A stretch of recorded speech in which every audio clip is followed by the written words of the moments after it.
Hi, this is Finn with Collector's Maze, and I'm here with Jonathan Hedrick this evening. Jonathan is comic book writer of the Capable series, Freakshow Princess, Freakshow Night, and out this month, the Recount, correct? That's right. Well, the Recount is available now to order. It'll come out in November. Awesome. So we Yeah, can pre-order right now. exactly. Talk to your local comic book store and have them pre-order it for you. Excellent. So I want to thank you for joining us. Yeah, I'm thanks for having me. looking at a lot of your material, and I was wondering, are you pretty new on the scene right now as of like maybe 2019? Yeah.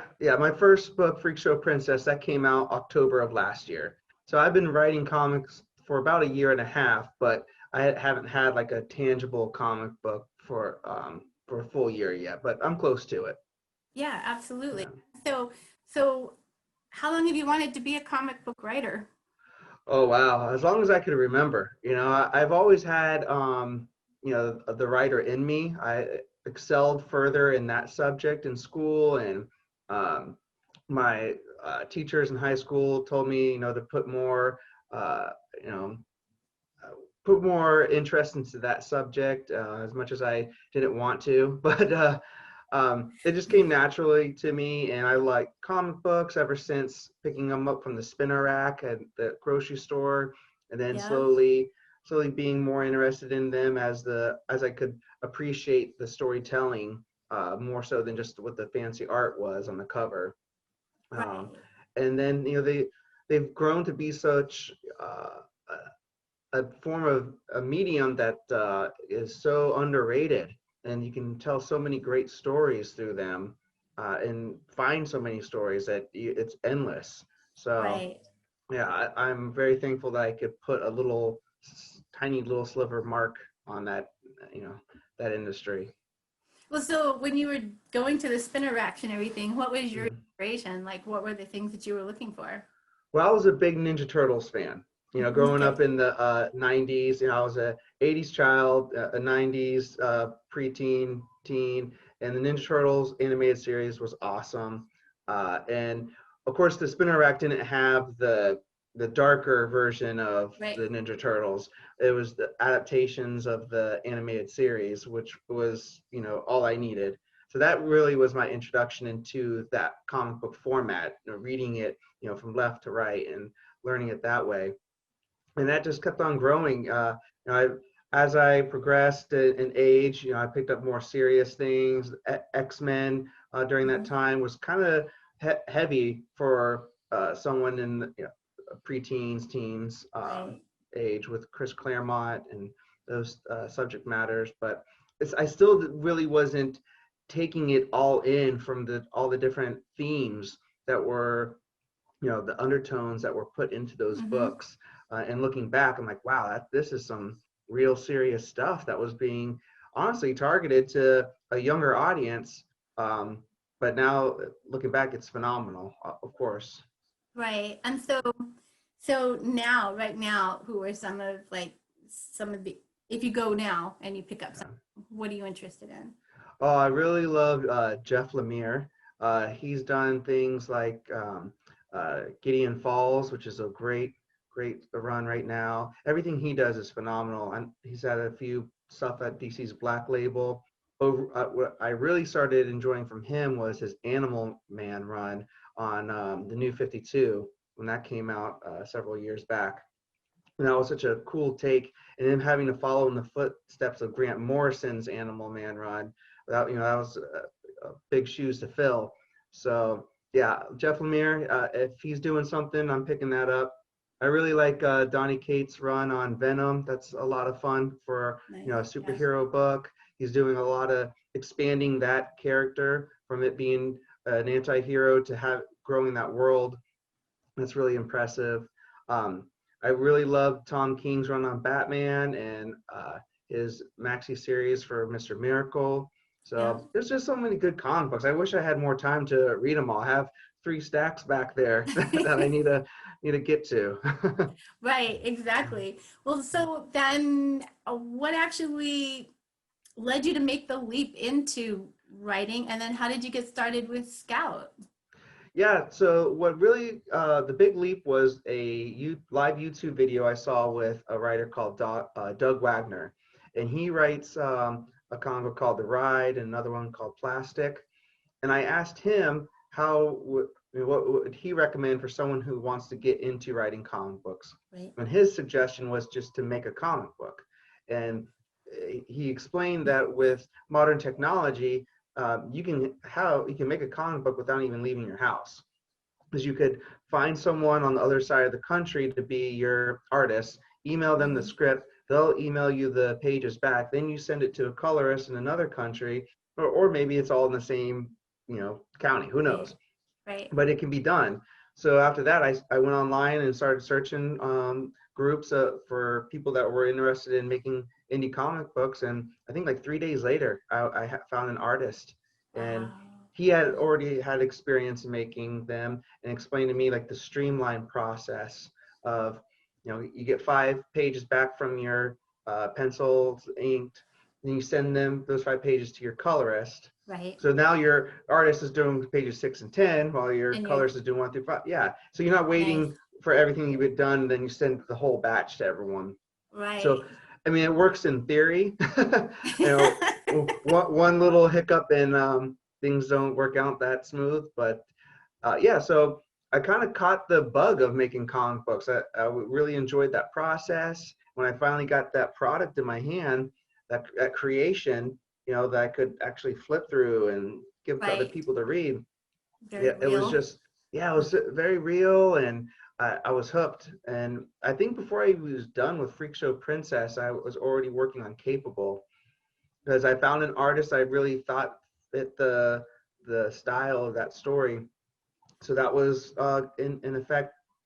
And then when I saw my artist for the Recount online, I had to scoop him up because I knew he would get picked up So because he's so talented. are they doing primarily digitally created work, or is it actually pen ink? My artist, Gabriel Nunez from the Recount, he does digital. Yeah. Okay. But my artist on Capable is very traditional. He gets the pages, buys them from the store, and when there's a mistake, he has to go back and erase it and correct Um, it. So from one um, artist to the next, they could be different. well, and so it also gives each one of the series a different, or the creations, a different tone, Absolutely. the different artist, and Yeah. have different storylines for each one of them. They're pretty unique. Yes. Can Yeah. you give kind of a synopsis, starting like with the Capable series? What is Yeah. one? And then tell us about Freak Show and Okay. Yeah, so Capable is a superhero story, and the elevator pitch essentially is one day people with disabilities wake up with superpowers that are opposite of what their handicap is. And within this series, I'm going to explore what people in that community may do with newfound powers like that. So as you can imagine, some may do the right thing and some may do the wrong thing. yeah, it So sounds there, very virtuous at first. you would think, but if someone has been living a life of ridicule and Yeah, being bullied, and all the different trials and tribulations that society may place on someone in that community, who knows what path they would take. So that there's right, 2 issues out for Capable. right. The third one's almost done. Hopefully that'll be crowdfunded by the end of the year. So more to come from Capable. Okay. The synopsis of Freakshow Princess, that's a zombie one-shot comic that it takes place with this woman and her dog, and they're trapped inside their boarded up home while the zombies are piling up on the outside. And it's a very fast-paced story, and she's reminiscing on the events that brought her into the situation that she's in. And before you know it, the climax comes really fast, and I don't want to spoil anything, but Right. that's Freak Show Princess. But it's pretty entertaining. Thank you. Mm. Yeah. And then you wrote Freak Show Night to Yep, Freak Show Night. That's the one that's parallel. they're, I like to call them companion pieces, Yeah. because I want them each to have their own identity and their own story that isn't required to read both. Right. However, if you do read both, you're going to see common themes and a common thread between them that do connect. More on a fun level, not necessarily a need to understand on a storytelling part. But that's a Freakshow Night with a K. That's available right now. It's live right now on Kickstarter. There's Okay. about 2 weeks left in that campaign. We're fully funded. We've unlocked a lot of stretch goals. We have some big stretch goals left. So if anyone wants to hop on that, now's the time. Okay. Mhm. So, and then the recount. Like Yes. we're all interested in one. Yes, yes. Yeah, the Recount, that is my political thriller. That's like the genre I describe it as. It's Okay. it's in the style of 24 or a Tom Clancy book or movie or TV series like Jack Ryan. And the synopsis is a fictional president who is found to be corrupt and is leaving office is assassinated by one of his Secret Service agents uh, during his resignation speech. And Okay. shortly after that, the conspirators come out to the public and announce that they were in on this and they are going to go after everyone that put this corrupt politician into power, including those people that voted for him. Oh, And they release the voting information to the public to encourage other people wow. to turn on each other in a civil war type style. So Yeah. I every time I talk about the recount, I like to stress that it's no agenda. It's I am very apolitical. I am not smart enough to write politics or to pick one side or the other. The words Republican and Democrat are never used in this. Right. Right. Right. So if you can go into this, no matter what your political beliefs are, and just it's an entertaining story. Just leave it at Right. that. Yeah. Right. Yeah. Absolutely. Um.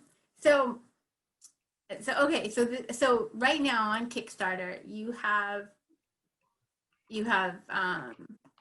Freakshow Night. just okay. So tonight. And Capable was on Kickstarter. It was funded on Kickstarter. Okay. Okay. So if people want that, want either Capable 1 or 2 or Freakshow Princess, if you like prefer your comics digitally, they're on Comixology, they're on Spinwiz Comics and Sinhas, yeah. in Comic House. That's Okay. And yeah. Okay. HAUS. If you like it, HAUS. Right. yeah. I Okay. know as far as getting physical copies, I'm kind of playing the middleman sometimes. You know, if you reach out to me on social media, I might be able to mail them out to you. But what I would recommend is talking to your local comic book store, have them reach out to me. I can make them a great deal where they're getting them at cost. And then you Nice. could buy them from your comic book store. Nice. So, yeah, We I'd rather do definitely it want that. to. Yeah, Yeah. Support. Yeah. exactly, because that way you're supporting a small business, you're supporting an Right. indie creator. Everyone wins at the end. Yeah, Well, and that works really well for right now for everything that's going on. And I was thinking about the correct. process that you do with the comic, getting it out, your pages out to one part of the world and the Yes. other part of the world, and that pretty much works really well with what's going on right now too. Yeah, yeah. It's Able to stay busy during all of this, right? yep. It takes a village, you know. Yeah, It's putting a lot of people, you know, keeping them fed and their roofs over their heads. So absolutely, whatever it takes. absolutely. Hmm. So, do you have anything else that you could kind of like give us some insight on coming up maybe this next year? Yeah. There's a couple of anthologies that I'm going to be that I'm involved in. Um, One of them that should be out later this year, also on Kickstarter. It's going to be an anthology with several other creators, and it's going to be short stories from their own properties that haven't been put out before. So I'm wrote and produced a 10-page short story for Capable that runs parallel to the events of issue 1. So if you read Capable #1, you'll enjoy this short story, and you'll also be able to get 2 or 3 other creators' short stories, Right. and maybe I'll introduce you to their series. Their work. Yes, excellent. So that'll come out. I'm hoping that gets launched soon. Then another anthology I'm in with a lot of other creators. It's a huge anthology. It's called Cthulhu Invades Oz. Um, so, Cthulhu from the H.P. Lovecraft story, he's coming into the world of, Wizard of Oz, and a bunch of creators took one character and from Oz, wrote a story involving like what would happen if Cthulhu came into it. And I was fortunate enough to write the Tin Man story, which it Awesome. was a lot of fun. So my take on him is a very Captain Ahab, Moby Dick style. So he's out to sea trying to find Cthulhu who stole his heart. um, and he's very disgruntled and he's rusting. It's a real dark take on the Tin Man, and I can't wait for that to come out. Wow. Um, Okay. That's yeah, fun. and then as far as the last bit of future projects, I'm working with Brian Silverbacks, who's Yep. everyone knows Brian. Um, Yep. I'm working with him to expand his Kara Prime universe, and Great. so we finished a script for a potential follow-up to Loggerhead. So Yes. but hopefully that gets approved and will be out sometime next year. I need a shelf behind me of everybody I've already interviewed because I've got Loggerhead all signed and Yeah, ready to go. cool. Yeah. That's a fun book. I was really excited Yeah. to be able to take part in that, that world, because I really like that character. So, yeah, it was a Oh, lot that's of fun to write that excellent. script. Yeah, yeah. So are you going to get to go to some con events this next year that you didn't get Oh, this year? I, I hope so. With the way that the cons worked out this year, and with the Recount coming out in November, it's probably better that there wasn't any cons for me to go to, because I wouldn't have had the product other than my self-published stuff. So hopefully things will start up again at the beginning of the Yeah. year, but people will already have issue 1 of the Recount, and 2, 3, and 4 will be following suit. So I'm not sure. I know the con season doesn't really start till March or April. March. So Yeah. Yeah. I think that's Yeah. a good time for people to have multiple issues of the Recount. So hopefully Right. So the COVID numbers work out for us in our favor for that. exactly. So is there one that you're targeting? Anything that our fans would be able to see you at? Well, I live in Central Florida, so Mm-hmm. the big one for us is MegaCon in MegaCon. Orlando, which Yeah. I'm not sure if I've seen the rescheduled date, but it's usually in April, May. So Yeah. I would love to go there. That'll be my first time at MegaCon as a creator, not just as a fan. Right. So that would be Right. huge to be on the other side of the table for that. That would be awesome. And of course, I want to go to the big ones like San Diego and New York, but Right. we'll see about that. Absolutely. Yeah, So I just have maybe just one other question. sure. Just ultimately in your career, are there some other, I don't know, creative ventures or anything else that you want to explore outside of comic book writing? Oh wow, that's a great question. That's one I haven't been asked before. Outside of comic book writing, Yeah. wow. You know, it's scary thinking about it, but I would love to do maybe a short novel. Okay. Test the waters with that, with prose format writing, where I don't have to worry about the art other than the cover of the Right. book.